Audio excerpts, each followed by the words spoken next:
Yebo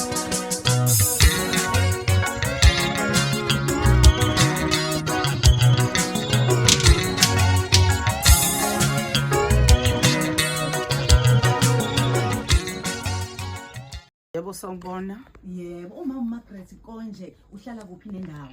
Ngihlala kaPhi eMlazi. Waphi eMlazi? Yebo. Lapho nje iselokhu nje nahlala khona nje noma ngiphinde nibe nenye indawo mhlawumbe? Cha, ekhaya ikadi khona eMlazi 496 Ntontozulu Road. Lapho ngizalwa khona lapha kaPhi indawo engazizamela nje yona ukuze ngibe nexhukuvana nabantwana bami kusezakhiweni. Oh, uhleli nabantwana bakho bangaki? Bawu3 abakhona bebonke bawu6 bawu3 abangekho bawu3 abaphilayo. Abafana amantombazane. Abafana bawu2 nentombazane eyodwa. Awubakithi awuyodwa phakathi kwabantu kweyinsizwa. Niyodwa nje. Incane indala phakathi nendawo. Usamdala ngoba usena 19 usenanomntwana naye. Umzukulu wami una 7 months. Okay. Nihlala kanjani ma ekhaya? Sihleli ngane yami akumnandanga. Akumnandanga isimo engiphila phansi kwaso. Umntwana omunye wabo labantwana bami uphakathi kwabo umlungisi ngimthole umntwana ophilayo bathi kuthe ukuhamba kwesikhathi wabe siyashintsha ke ekushintsheni kwakhe wangavuma nje ukuhlala esandleni kumina ngaba sathi ngiyamzama esikoleni hayi wangavuma ngithe ngisabheke lokho kwazoqala lo munye umdala nayo lanya uyena umlungisi hayi zangihlupha le ingane zombili zangihlupha zombili the ukuhamba kwesikhathi ngathola ukuthi hayi zidla idakamizwa kangangokuba uhlobo abangihluphe ngalo ngaze ngaye emaphoyiseni imindlu yabe yayikhonathi amaphoyisa angiyiwise lendlu ngoba kusho ukuthi iyona ndawo yokuhlangana ababhemela kuyona nabanye abangani babo la kuze bakwazi ukusondela eduze kwami ngibone inkinga ukuthi ikuphi ngempela ngayidiliza lendlu ngahlala nabo kulendlu bengihlala kuyona hayi ngabona ukuthi hayi kunakelela abasathe ngikhona hayi kwanakala kangoba uthe kuleso sikhathi ngisabheke lo kwahamba ubabwabo wasishiya emhlabeni yebo uthe hambile ubabwabo hayi kwayilazibhilita khona ke kakhulu ingane zangeqa ngaphezulu kwawo phansi phezulu zashawa umphakathi ngoba ngaze ngashawa nazi ingane ngijahwa umphakathi yabambelela lenye indala kumina yathi mangidedeli ngisafaka inzela kulomzuzu yathi angisuki kuwena ngihleli la kuwena ngoba lento engishawela yona ngiyazi kwathiwa hayike sizohamba nawe ke kanye nezingane zakho ngashawa ngaze ngokhiphela emgaqweni mabeshaya yena kushawa konke nami ngoba ubambelele akasuki kumina sithe masingaphesheya komgwaqo kwasekuqhamuka iveni yamaphoyisa kusho ukuthi khona omunye mangicabanga omakhelwane owathatha ucingo waphuthuma washayela amaphoyisa ayikafika mathenga lesikhathi ezamaphoyisa abahlakazeka abantu babaleka basishiya kanjalo afika amaphoyisa sithatha sifaka evenini abasesibhedlela athi mina ngihambe ngiye ekhaya ngizobuya ngakusasa azobheka ukuthi isimo sinjani ayikahambe nabo kamaphoyisa ngakusasa ekseni baphinde bafika labantu bezobafuna ngibatshela ukuthi hayi angibasi bathi asiphumele eminyango ngithi mina ngoba ngesimo kuyisona velani sale seningibulala ngoba lezi ingane mina angizazi zihambe namaphoyisa kanti amaphoyisa afika azishiya esibhedlela ukuba abaye ukuxilonga udokotela ayike kudluleke lapho ngibuye ngihlale zibuye ingane zizekhaya siphile nazo ingane zibaleke zisuke zigcine zingasahlali ekhaya ngingazi ukuthi ingane zikuphi ngiyifune ngithola ukuthi zisemgaqweni eThekwini mazisemgaqweni eThekwini ngibabuyise bezekhaya mabezekhaya bafike baphinde futhi baqale phansi benze leyo nto sekuwesike manje sebethatha izinto endlini sebeyantshontsha ngagcina nje ngingenalutho ungasakunaso ngisho ispoon sokudla sengisika ngombese ngelokhuza ngesikere ngishisina lokukhathala kwenhliziyo ngibashiye ngihambe ngiyohlala eThekwini ngiyozama indawo eThekwini ngoba ngumuntu othungayo amaphinifa ngidayisa emgaqweni uthe isikhashana ngisahleli khona lapha baphinde bafike futhi khona labazongonela la ngihleli khona abajambe ngamafastela benze yonke into balandelana nami la ngingakhona hayi nganyamezela njengabantwana bami ayikho into engizoyenza ngaye emaphoyiseni ngawabikela ukuthi hayi akungaphezulu kwamandla ami. Abafuna amaphoyisa abafuna ngabathola lithi ke iphoyisa kimi yini ungabadidili abantwana ungenani sivele sibabulala ngoba bakhathaza. Ngathi mina uNkulunkulu uyongibekela ikhulu icala ngoba zange anginikele abantwana benje. Wanginika labantwana bephila. Ngiyamangala nami isimo masi kanje. Yonke into abayenzayo angiyithandi. Akekho umzali ongavuma ukuthi ingane yakhe yenze into enje. Ngizonyamezela nithile uNkulunkulu azangiphendule. Hayi ke ngibuya ngikhishwe ke la kuleli bhilidi ngibuye ngiphinde ekhaya. Kaphi ngiyohlala nabo abantwana bami. Ngisahleli nabo abantwana bami baphinde bone futhi. Bashawe ke lapho ngangingekho ngikhona eThekwini ngizothunga. Ngizozama ukudayisa emgaqweni. Bashawe kuthiwa bafakwe ebhuthini angibazi ibhuthi abafakwe kuyona bahamba bayolahlwa kuphi. Ngize ngigcine ngibatholile batholwa amaphoyisa. Amaphoyisa kusho ukuthi angabazi ukuthi bakuphi bazofika ekhaya intatha bebeletheni bobabili beshawe bebhubhile. Kudlule futhi lapho kuphele u2 days lo mdala ahambe eksena ngimazwa yapi.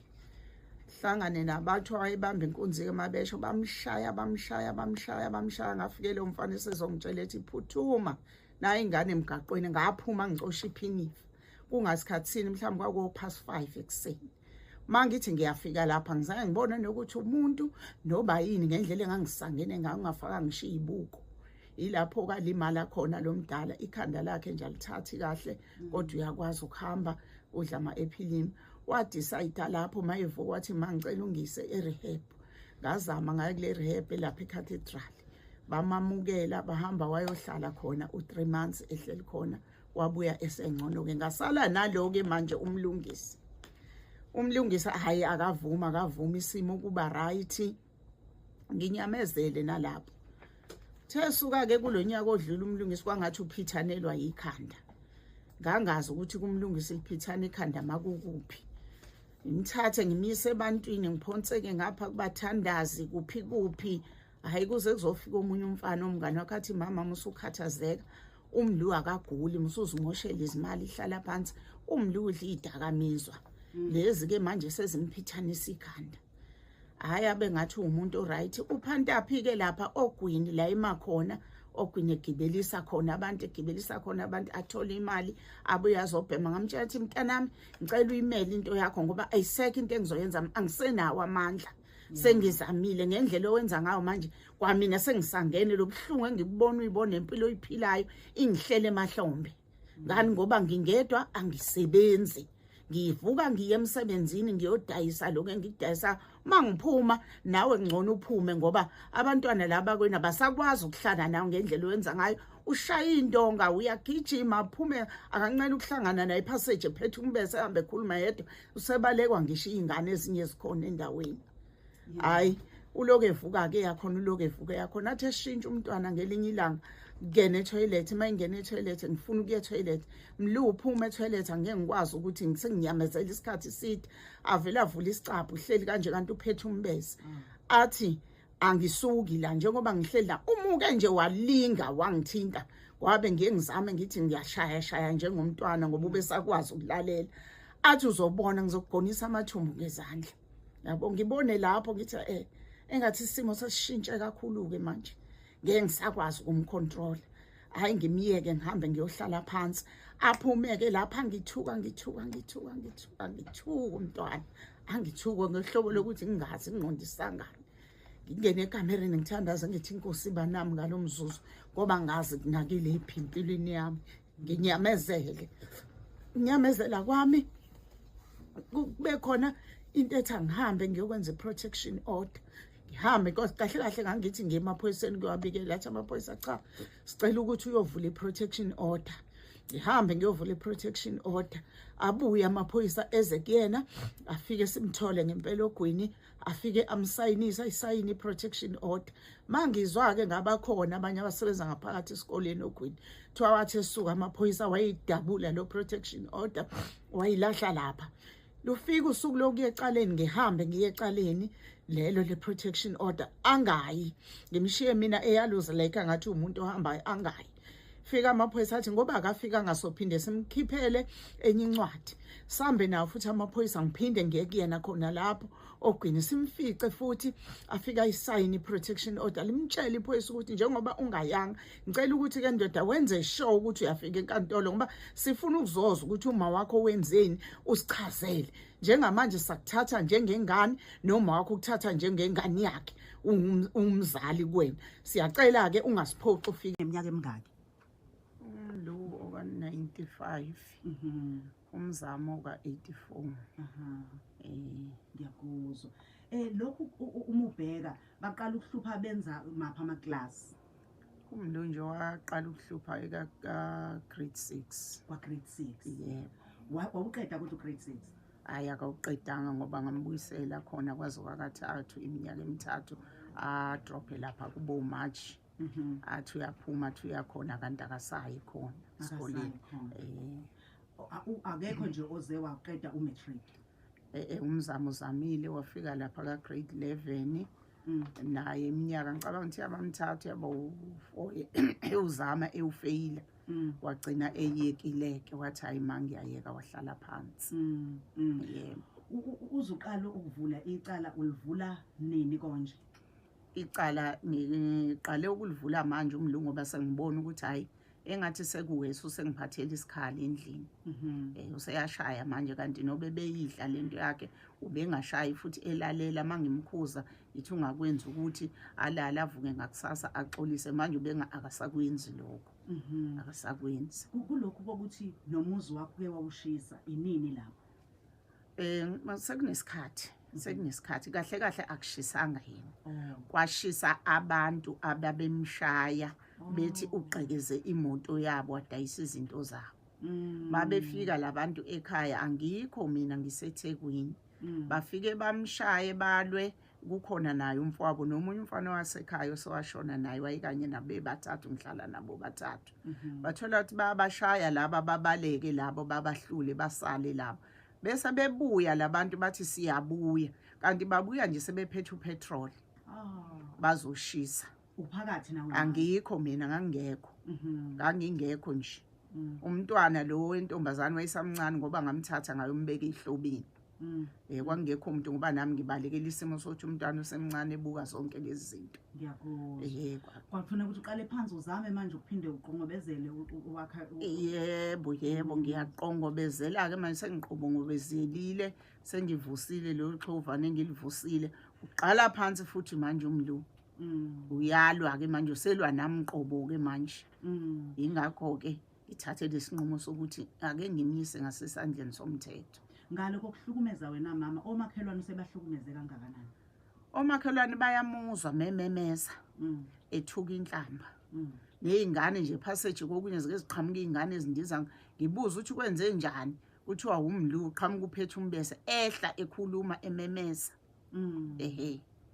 ememeza nje nakomakhelwane bayamazi kakhulu bayamazi kakhulu sinjani isimo komakhelwane nisahlalisene kahle hayi sihlalisane kahle nomakhelwane ngoba bayasazi isimo ukuthi umntwana unje ngelinye nje ilanga omunye umakhelwane wami ongezansi kaShezi bangisiza kakhulu ngangingekho ejahwa abantu ngeibhamu wabaleka wazongena khona wafika umakhelwane athi hayi angiyifihli ingane ngoba ngazi ukuthi kwenze njani badlula abantu ngikwazi ukufonelwa mina kwathiwa phuthuma naye ingane siyibekelana mhla ushawa umphakathi ma ushawelwa amacala kamlu omakhelwane babekhona nabo bezama mhlawumbe belekelela kwenzeka kanjani babelekelela kukhona nje umunye ubaba wangezansi wathi ubambotho angithi mengikhuluma lapho athi maZulu salusuthula ngani yami hamba uye la kuthiwa iyakhona uNkulunkulu uzokuhlenga lebona ukuthi ungazuma ngoba manje ngiyakhuluma nami ngiyaphendula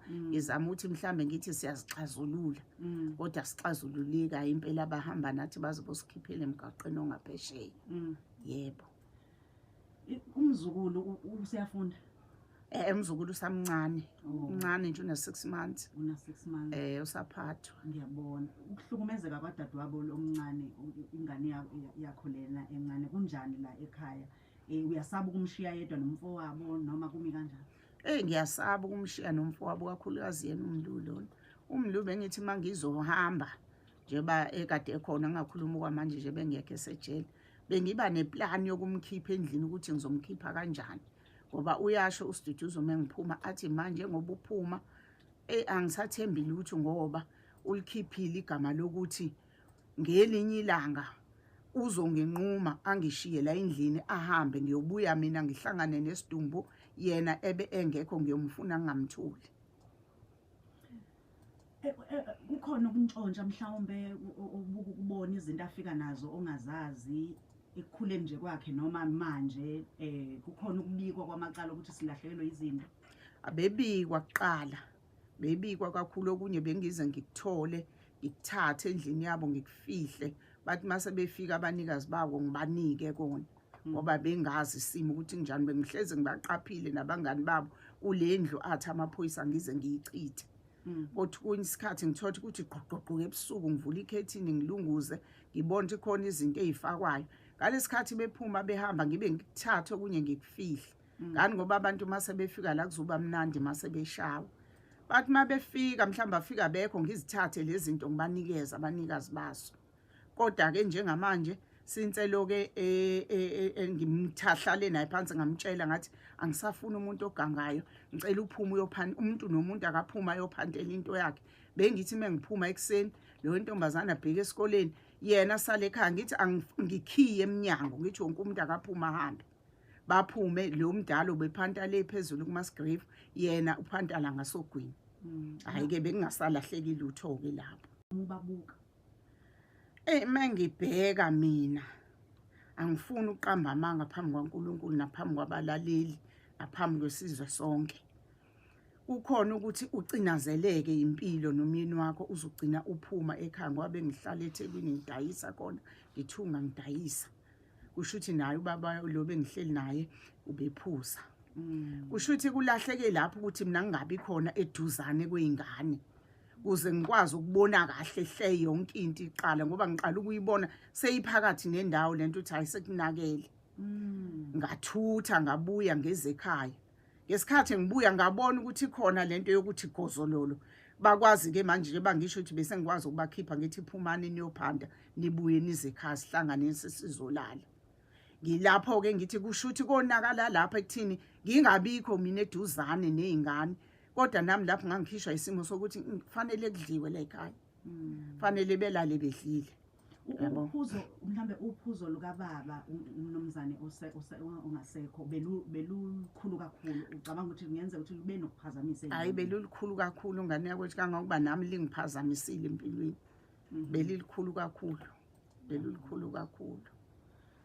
Yo mlalelo Ukhozi FM ubhlungu esidlula kubona umzali nangu ufikile uzothi nje ngizoneka izandla kukho kunye ngizokusho ngizobika uzobika manje ngoba akukho lapho abona ukuthi ke angakwazi ukuthi athule nale ndaba khona. Yini ekusabisa kakhulu ma?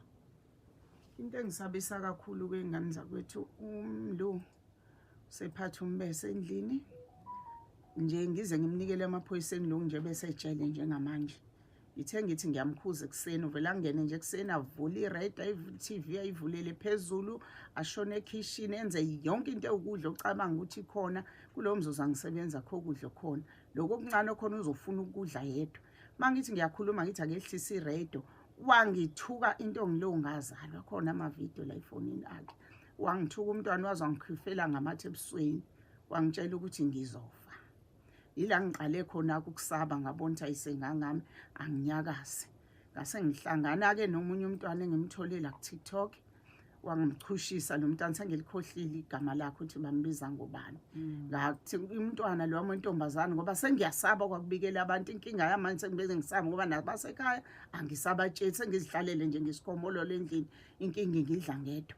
Ayike ngase ngithola ke la TikTok ngayibeka inkinga yami ngayibeka inkinga yami wathi lo mntwana ma ukufake lama video sibone ukuthi sithatha sibheka ngalaphi ingakho ke ngilana ke namhlanje ngisizo uyena umntwana lona 19 uyena othatha ama video. Umntwana lona 19 uyena othatha ama video wayisethi ke ma ngizokhuluma nosisi lo ngobona so uyasaba ngempela athatha ifoni umntwana akhulume nayo usisi lo ku TikTok Hayi-ke bese yaphendula yabo, aphendule nje futhi kahle ngendlela angamukela ngayo. Angizange ngize ngicabanga, wanginika ifoni umntwana wathi makhuluma-ke, sengikhulumile no-anti, ngakhuluma naye, wathi hayi masi yayizinkinga yakho, sizoke sibone ukuthi senze njani ngayo. Umakoti lo. Yebo. Umakoti mhlawumbe abantu bangabalalele, ngiyazi nabalaleli bayasithumelela ama-voice note abo ngapho bacabanga ukuthi ngaba isisombululo enkingeni ewubhekene nayo. Yini nje ongafisa umhlaba wonke ulalele? Zikhulu zamaphoyisa, abamajele, inhlangano ezisizayo, abamakhempu njalo njalo, nawo wonke umuntu olalele, yini ucabanga ukuthi iyusizo olicelayo ongadinga ukuthi usizwe ngayo? Usizo engilicelayo ngani zakwethu kumhlaba wonke olalele, ngicela bangisize ngabantwana bami baphume ezidakamizweni. Maye lapha ejele bengifisa ukuthi engathi mayiphuma athole indawo la izokwazi ukuthi ayophuma kulezi zidakamizwa, ngoba ngicabanga ukuthi izona ezimcinazele kakhulu emqondweni. Okay, ngizodlala ama-voice note ake ngiyitshele mhlawumbe ukuthi bayivulile umsakazo ejele lapha khona, nalona omunye ulalele. Ngiyazi sometimes ubukuyisho lento phambi kwabo ukuthi kuhlupha kangakanani. Ubungathethi uma ukuthi belalele, mhlawumbe bazozwa ngendlela ehlukile sebekulalela ushe eradweni. Yebo. Nangu phambi kwakho, mina ngiyena lo mntwana uthini? Ngithi Mlungisi, mntanami, la ukhona. Angikubekanga ngoba ngingakuthandi lapho ejele. Ngikubeke ngoba sengikusaba. Ingasekho enye indlela engingayenza. Ngabona ukuthi ake ngikunikele ezandleni zamaphoyisa kuze mhlambe uzoyibona indlela okuyiyona ofanele uyithathe. Njengamanje ngilana okhosini ngizocela usizo ngempilo yini ukuthi abake bangilekelele. Ngoba ngihlezi ngisho nakunina nginxusa nginicela ukuthi ake nishintshe abantwana bami, isimo eningithwalise sona sesingaphezulu kwamahlombe ami. Ngiyanondla, nginithengele ingubo zokugqoka, nginenzele yonke into ekugcineni ningenze kanjena. Sengiyakunxusa-ke lapho ukhona uma ukuthi ulalele mntanami. Ngiyakucela ngenhliziyo yami, ngiziyaze thoba kuwena, ngiyazibeka kuwena ukuthi awukuvume konke usizo ozolithola njengamanje, ngoba nami ngiyilana nje ngikhathazekile, ngiyasindwa. Ngizocela usizo kuwo wonke umuntu okhona eSouth Africa, ngisho kuwona amaphoyisa uqobo osezandleni zawo njengamanje.